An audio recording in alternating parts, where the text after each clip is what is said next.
અને આ તરફ નર્મદા જિલ્લામાં સંકલન સમિતિની બેઠક મળી, જે બેઠકમાં અનેક મહત્વના મુદ્દા પર ચર્ચા કરવામાં આવી। સંકલન સમિતિની આ બેઠક આધાર કાર્ડમાં લોકોને પડતી મુશ્કેલી અંગે બેઠકમાં ચર્ચા કરવામાં આવી। આ સિવાય અનેક મહત્વના મુદ્દાઓ વિશે ચર્ચા કરવામાં આવી। વિવિધ સમસ્યાઓ અને લોકોને પડતી હાલાકી અંગે પણ આ બેઠકમાં ચર્ચા કરવામાં આવી। સાંસદ મનસુખ વસાવા ઉપસ્થિત, સાથે ધારાસભ્ય ડોક્ટર દર્શનાબેન દેશમુખ પણ હાજર રહ્યા।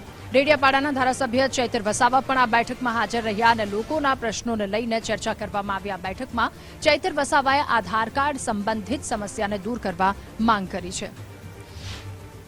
લોકોને જાણ કરવામાં આવશે કે અમુક એરિયાના લોકો માટે અમુક ગ્રામ પંચાયતમાં આ પ્રકારની આધાર કાર્ડની સુવિધા આપવામાં આવે છે। એટલે આ લગભગ ટૂંક સમયની અંદર આ પ્રશ્ન સોલ્વ થઈ જવાનો છે। લોકો એટલા માટે ઉમટી પડ્યા કે સ્કોલરશીપના પ્રશ્નને લઈને સ્કૂલોમાંથી કહેવામાં આવી કે તમારે આધાર કાર્ડ હશે તો તમને સ્કોલરશીપ મળશે। એટલે લોકો એકદમ પડાપડી કરી અને એક દિવસમાં 40 કે 50 જ આધાર કાર્ડ એ ઓપરેટર કઢાઈ આપી શકે છે, એનાથી વધારે નહીં। એટલે લોકોમાં પેલું અફડાતફડીનો માહોલ એ સર્જાયો।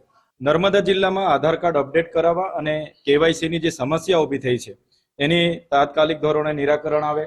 સાથે નર્મદા જિલ્લાના રોડ એ નેશનલ હાઈવે હોય, સ્ટેટ હાઈવે હોય કે જિલ્લા પંચાયતના માર્ગ મકાન વિભાગના હસ્તક હોય, તમામ ખાડાઓ ઝુંબેશના રૂપે પૂરવામાં આવે અને યાલ ખાતે જે બ્રિજ તૂટી ગયો છે એની વૈકલ્પિક વ્યવસ્થા કરવામાં આવે। અમે અપેક્ષા રાખીએ છીએ જિલ્લા વહીવટી તંત્ર પર અને સરકાર પર કે આ તમામ બાબતોની જે આજે ચર્ચાઓ થઈ છે એનું તાત્કાલિક ધોરણે નિરાકરણ આવે એવી અમે અપેક્ષા પણ આજના દિવસે રાખીએ છીએ।